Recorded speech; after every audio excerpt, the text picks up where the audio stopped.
मैं 365 दिन मैं यज्ञ करता हूँ। आपने मेरे फेसबुक पर ये देखा, कभी आप ये भी देख लेते, हमने सावन के महीने में रोडों से घूमने वाले 90 नंदियों को उठा करके यहाँ लेके आए, उनकी सेवा कर रहे हैं। गौरक्षा दल ने 3 गाड़ियां पकड़ी थी, उनको हमने यहाँ ला करके उनकी सेवा कर रहे हैं। आज 17,000 से ज्यादा गोवंश है, उसके लिए हमने दिन रात कर दिया है। यहाँ 250 ब्राह्मणों के बच्चे निःशुल्क पढ़ते हैं। कोरोना काल में हमने 14 ट्रक राशन की बात है, सबको पता। चित्रकूट तक हम कपड़ों की गाड़ियां भर करके लेकर गए।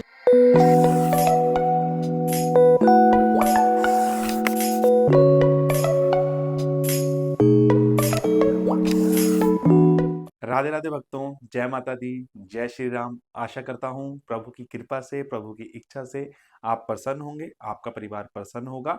सनातन धर्म चैनल में आपका स्वागत है। पहली बार आए हैं, लाइक करें, सब्सक्राइब करें और धर्म से जुड़े सभी विषयों पर अपडेट मैं यहाँ पर देता रहता हूँ। मैं किसी के ना विरोध में हूँ, ना मैं किसी के पक्ष में हूँ। मैं सिर्फ एक ही चीज के पक्ष में हूँ, है धर्म के पक्ष में। जी हाँ, धर्म कभी भी आपको गलत राय नहीं देगा, चाहे वो कोई भी धर्म हो, मेरा ये विश्वास है। और सनातन धर्म तो खास तौर से।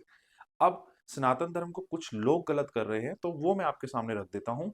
कहीं मेरा विचार हो जो कि अलग हो, तो आप उसके बारे में कमेंट कर सकते हैं। मैं कुछ कमेंट्स का जवाब भी अगली वीडियोस में देने वाला हूँ। आपका भी कोई कमेंट हो तो आप कीजिएगा, ताकि मैं अगली वीडियो में उसका जवाब भी आपको दे सकूं। अब आते हैं, आज जो वीडियो मैं आपको दिखाने जा रहा हूँ, उस वीडियो में कौशिक जी महाराज हैं, जो कि उनका आश्रम है तुलसीवन। तो वहां पर उनके बारे में एक वीडियो आई सामने, और वो वीडियो एक्स, आप जानते होंगे सोशल मीडिया, ट्विटर था जो पहले, अब वो एक्स बन चुका है, वहां पर वो चलने लगी। उस पर लोगों को काफी ज्यादा क्रोध आ रहा है, क्योंकि वो रेलवे ट्रैक पर बैठते हैं और किस तरह से पूजा करते हैं। वो वीडियो भी मैं आपको दिखाऊंगा, और आपके विचार भी मैं चाहूंगा कि आप जरूर कमेंट में लिखें। अगर वीडियो की बात करें, तो जो वो वीडियो है, वीडियो में पूरी तरह से जो एक गंदा सा रेलवे ट्रैक है, वहां पर शिवलिंग रखकर वो जो जिन्होंने, मतलब जो आचार्य कौशिक जी महाराज हैं, उन्होंने वहां पर उसकी पूजा की, जल अभिषेक किया, उनका कहना है। तो उन्होंने जब जब वो कर रहे हैं ये सब, तो वो बहुत गंदी सी जगह है, और वहां पर अभिषेक करते टाइम में एकदम ट्रेन आती है, और वो आधे अधूरे, मतलब अभिषेक किए बिना ही डर के मारे वो चलते हुए नजर आ रहते हैं। तो जब ये वीडियो सामने आई है, तो लोगों को बहुत गुस्सा आया। उन्होंने आचार्य कौशिक जी की बहुत ज्यादा निंदा की है, और सोशल मीडिया के जो यूजर हैं, वो भी बहुत खिलाफ खिलाफ बोल रहे हैं। वो कह रहे हैं कि एक अगर प्रसिद्ध संत है, तो इस तरह का उन्हें नहीं करना चाहिए। गंदी पटरियों पर शिवलिंग को रखना और उसकी पूजा करना और उसकी वीडियो बनाना, मतलब ये चीज बहुत ज्यादा क्रोधित करती है। आइए पहले मैं आपको वो वीडियो दिखाता हूँ जो वायरल हो रखी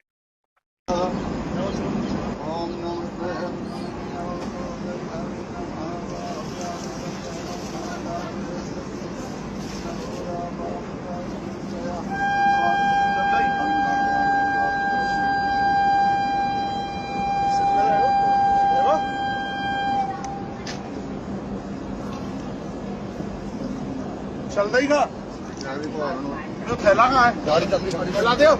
तो जैसा कि आपने वीडियो में देखा, आपको ये वीडियो दिखाई मैंने भी, आवाज वगैरह आपने सुनी, उसमें जिस तरह का वो रिएक्ट है, वो सही में निंदनीय है। लेकिन यहाँ पर कौशिक महाराज जी के जो भाई हैं शुरू में, वो सामने आए, और उन्होंने, उनका नाम है रामदेव शास्त्री। उन्होंने मीडिया से बातचीत की और बताया कि ये वीडियो जो है वो कई साल पुराना है, जिसे अब वायरल किया गया है। उन्होंने बताया कि महाराज जी ने, यानी कौशिक जी ने, अपनी पूरी जिंदगी सनातन के नाम समर्पित की है, और सनातन के जो दुश्मन है, वो अब इतने सालों बाद ये वीडियो लेकर सामने आए हैं। इंसान से गलती हो जाती है, ये उनके शब्द हैं। भाववश होकर ऐसा हो गया होगा उस समय में। उनकी प्रसिद्धि के लिए से लोग जो है जल रहे हैं, जैसा कि आजकल सभी कहते हैं।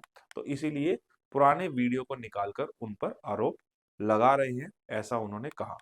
लेकिन विवाद तब भी बढ़ता गया। हरियाणा से भी कुछ संतों की आवाज उठी, और धीरे धीरे वृंदावन से भी उनके खिलाफ आवाज उठी, और उन्होंने कहा कि अब इन्हें वृंदावन छोड़ना पड़ेगा। कुछ इस तरह की आवाजें तेजी से जब उठी, तो खुद कौशिक जी महाराज ने मीडिया को बुलाया और उन्हें एक इंटरव्यू दिया। काफी लंबा इंटरव्यू है, सारी बातें सारे पक्ष की आपको सुननी चाहिए। वो अब इंटरव्यू में आपको सुनाता हूँ, उस वीडियो पर उन्होंने क्या कहा। आपको यह कहना चाहूंगा कि मैं भोर में बहुत जल्दी जगता हूँ। कहीं मैं ट्रेन से प्रस्थान कर रहा था, सुबह का भोर का समय था, और मैं बिना नहाए पानी भी नहीं पीता, बिना भगवान शंकर के अभिषेक के बिना मैं कुछ लेता नहीं। गाड़ी 10 मिनट के लिए रुकी, मैं नहाने के ही लिए उतरा था, इतने में वो मेरे संग सेवा में बच्चा था, वो लेके आ गया, कहा महाराज जी आप जल लेते नहीं है तो आप भगवान को भी नहला लीजिएगा। तो मैंने बस भगवान को नहलाई। मेरी ठीक है, देखने में बहुत बड़ी त्रुटि रही है, गलती रही है, क्योंकि हम जैसे लोगों को ऐसा कोई कार्य नहीं करना चाहिए जिसका संदेश समाज में बिल्कुल गलत जाए। लेकिन जिस तरीके से आज उसको फैलाया जा रहा है, ये सब भावनात्मक स्थिति में हुआ है, ये सब भावना में हुआ है। ऐसा नहीं है कि पूर्व से हमने पूर्व में ऐसी कोई त्रुटि की है या कोई हमारा ऐसा विवादित जीवन रहा है, तो उसमें आप पहले से उसको खकोल करके आप देख सकते हैं। एक बात, मेरी बात का विश्वास करना, नकली और असली बात का पता लग जाता है। जैसे वो अभिषेक पूरा हुआ तो जैसे ही मैं आगे बढ़ा तो एक बच्चा उसको रिकॉर्ड कर रहा था, लाइव कर रहा था। मैंने उसको कहा कि मुझसे इतनी बड़ी गलती हुई है कि जीवन में मुझसे ना ही कभी ऐसी गलती हुई और ना कभी होगी, और ये सत्य है। मैं गौ माता के परिसर में बैठा हूँ, मेरे मुख का निकला हुआ यही शब्द है। अब उसमें ये कहा जा रहा है कि इस आदमी के द्वारा सनातन को हानि है, इसे वृंदावन से बाहर किया जाए। तो हमें ये पता है कि सनातन क्या है, ये हम लोगों को जानकारी है। हमने 18 पुराणों की कथाएं, वो पुराण, वेद, स्मृति सब कुछ पढ़े और कथाएं कही हैं। सामने आकर उन्होंने अपना पक्ष रखा, मीडिया को बुलाया और अपनी बातें कहने लगे, जिसमें वो भावुक होकर रोने भी लगे। आइए उन्होंने क्या कहा, ये सुनते हैं। मैं 365 दिन में यज्ञ करता हूँ। आपने मेरे फेसबुक पर ये देखा, कभी आप ये नहीं देख लेते। हमने सावन के महीने में रोडों से घूमने वाले 90 नंदियों को उठा करके यहाँ लेके आए, उनकी सेवा कर रहे हैं। गौरक्षा दल ने 3 गाड़ियां पकड़ी थी, उनको हमने यहाँ ला करके उनकी सेवा कर रहे हैं। आज 17,000 से ज्यादा गोवंश है, उसके लिए हमने दिन रात एक कर दिया है। यहाँ 250 ब्राह्मणों के बच्चे निःशुल्क पढ़ते हैं। कोरोना काल में हमने 14 ट्रक राशन की बांटे, सबको पता है। चित्रकूट तक हम कपड़ों की गाड़ियां भर करके लेकर के। अब उन्होंने माफी तो मांग ली इस तरह से, लेकिन माफी मांगते हुए उन्होंने कुछ चीजों कही कि आप ये वीडियो जरूर चलाइएगा जिसमें उनसे पूछे जो मेरे पे आरोप लगा रहे हैं उन्होंने सनातन के लिए किया ही क्या है। तो इस तरह के प्रश्न उन्होंने खड़े किए और उन्होंने बताया कि मैंने क्या क्या किया है, किस तरह से मैं 1 लाख गायों की जब तक सेवा नहीं कर लूंगा तब तक अन्न नहीं खाऊंगा। इस तरह की बातें भी उन्होंने कही और कुछ बातों पे वो रोने भी लगे और वो भावुक भी हुए। आप सुनिएगा। वायरल हुआ है ये मेरे भावनात्मक स्थिति में। मैं भगवान महादेव के अभिषेक किए बिना मैं जल तक नहीं पीता, मेरा कोई काम नहीं होता, और मैं गौरव के साथ कह सकता हूं मैं शंकर का भगत हूं। अभी जबलपुर में आयोजन हुआ, मुझे कोई करके बता तो दे। 362 घंटे अनवरत दिन रात अभिषेक चला है, 1 सेकंड के लिए बंद नहीं हुआ। अभी 2 यज्ञ हुए हैं, 357 घंटा एक यज्ञ, 352 घंटा एक यज्ञ चला है, दिन रात आहुतियां डली हैं। जैसे हमें बोला जा रहा है सनातन धर्म के विपरीत और इस आदमी से वृंदावन को खतरा है। यदि मुझसे वृंदावन को खतरा है तो एक बात मैं कहूंगा, आप मुझे वृंदावन से निकाल सकते हैं, लेकिन बिहारी जी के हृदय से नहीं आप मुझे निकाल सकते।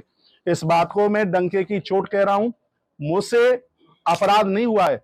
अपराध का मतलब है कि जो गलती जानबूझ करके की जाए। हम लोगों ने किताबें पढ़ी हैं कि अपराध किसे कहते हैं। हाँ, मुझसे भावनात्मक स्थिति में आकर के ये गलती हो सकती है, उसके लिए मैं अपनी भूल का एहसास कर रहा हूं, उसके लिए मैं अपनी गलती का एहसास कर रहा हूं। और ये भी मैं गलती उन्हीं के लिए बोल रहा हूं जो संत महापुरुष देवी देवताओं के प्रति श्रद्धा रखते हैं, सनातन के प्रति। उनके सामने मैं क्षमा याचना करता हूं। लेकिन जो मुझे लोग डंडा दिखा करके और मेरे ऊपर जबरदस्ती करके, उनके लिए मैं कल भी निडर था और आज भी निडर हूं और मैं कल भी निडर रहूंगा। इसलिए क्योंकि मैं धर्म के लिए जीवन जी रहा हूं, मैं परहित और मैं परमार्थ के लिए जीवन जी रहा हूं। मैंने संकल्प लिया है कि जब तक 1 लाख गाय पूरी नहीं हो जाएगी तब मैं अन्न नहीं खाऊंगा। और ये मुझे भी पता है कि जब तक मेरी 1 लाख गैया पूरी नहीं होगी तब तक तो मेरे कोई प्राण भी नहीं ले सकता।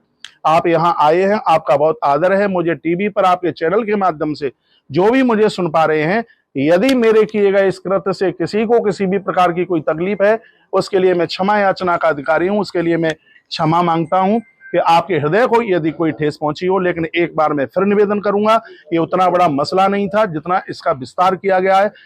काम तो मैंने गिनाए कि हमने क्या किया कोरोना से पहले तक, अभी तक। लेकिन जो मेरे ऊपर उंगली उठा रहे हैं, एक बार आप भी एक मैसेज डाल दीजिए कि हिंदुत्व के लिए, सनातन के लिए तुम इतना काम कर रहे हो।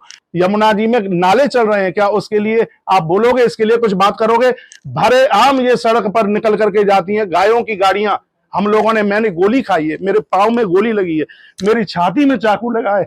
क्या मैं किसी माता पिता का मैं बेटा नहीं हूं? मैं आकाश में से टपका हूं? हम इस काम के लिए कर रहे। तुम में से जो भी है उंगली उठा रहे, मुझे बताइए कि तुमने किस गौ माता के लिए गोली खाई, तुमने किसके लिए लाठी खाई। हम रात रात भर जगते हैं। और आपके चैनल के माध्यम से कहना चाहूंगा, सत्य परेशान हो सकता है लेकिन सत्य कभी पराजित नहीं हो सकता। मेरा जन्म गौ माता के लिए हुआ है। 250 बच्चे यहाँ निःशुल्क पढ़ते हैं। आप लोगों ने कभी उसकी डाली है वीडियो? हमने सावन के महीने में 90 नंदी जो सड़क पर घायल हो रहे थे, लोगों का बाजरा खा रहे थे, लोग उनमें चोटिल कर रहे थे, उनको हमने यहाँ आकर के सेवा की है। क्या ये हमारे फेसबुक पर ये सब चीजें पड़ी नहीं है? मैं 365 दिन भगवान महादेव का महारुद्राभिषेक करता हूं। यदि मुझसे भूल हुई है तो मैं भगवान शंकर को कहूंगा कि आपके चरणों में मेरी प्रार्थना है कि प्रभु आगे से मुझसे कभी यह गलती नहीं होगी। आपके चरणों में मैं वंदन, संत महापुरुषों के चरणों में मैं वंदन और मैं प्रणाम करूंगा। और जो भी ये भ्रामिकता की जो बातें फैलाई जा रही हैं सिर्फ बदनाम करने के लिए, इस आदमी को इतना ऊंचा क्यों, इसकी इतनी तरक्की क्यों, वो भी कह रहे हैं, कहते हैं कि 18 पुराणों की गाथा। ये मेरा गौरव है। 5 साल हो गई है, एक दिन के लिए भी हमारी कथा बंधन हुई है। क्या हमने समाज के लिए कोई काम नहीं किया? मैंने अपने काम गिनाए। जितने भी लोगों ने मेरे ऊपर उंगली उठाई है, मैं उनको कहना चाहूंगा कि तुम मंदिर में कितना जाते हो, तुमने सनातन के लिए कितना काम किया है, एक बार ये बात वीडियो पर जरूर डाले। आज हम इतनी गायों का इसका बायोडाटा, इसकी एक भले ही आप एक टीम बनाएं और आकर के देखें कि मेरी बात में असलीपन है कि या मैं नकली बातें बोल रहा हूं। बहुत बहुत धन्यवाद आप सबका है। तो इस तरह से आपने दोनों पक्ष सुन लिए, वो वीडियो भी देख ली। आप इस बारे में क्या सोचते हैं, आप जरूर कमेंट कीजिएगा, क्योंकि आपके कमेंट आने वाली जनरेशन भी पढ़ेगी। आजकल वैसे ही सनातन धर्म पर बहुत ज्यादा हमला होने लगा है। सोशल मीडिया में तो आप समझ लो बूम चल रहा है कि सनातन धर्म के खिलाफ कुछ भी बोल दो। लेकिन ये कृत्य सही में गलत था। जहां पर गलत है वहां मैंने गलत हमेशा बोला है, चाहे वो किसी भी गुरु की बात रही हो, मैं आपके सामने वैसे ही लाया हूं। तो यहाँ पर मुझे भी ये गलत लगा, लेकिन अब उन्होंने माफी मांगी है। आगे आप क्या सोचते हैं इसके बारे में जरूर आप कमेंट कीजिएगा। आपको भी अपना धर्म के लिए अपने विचारों द्वारा उसे आगे बढ़ाना है। अगर आप इस बात के खिलाफ है तो खिलाफ लिखिएगा। धन्यवाद। जय माता दी, जय श्री राम।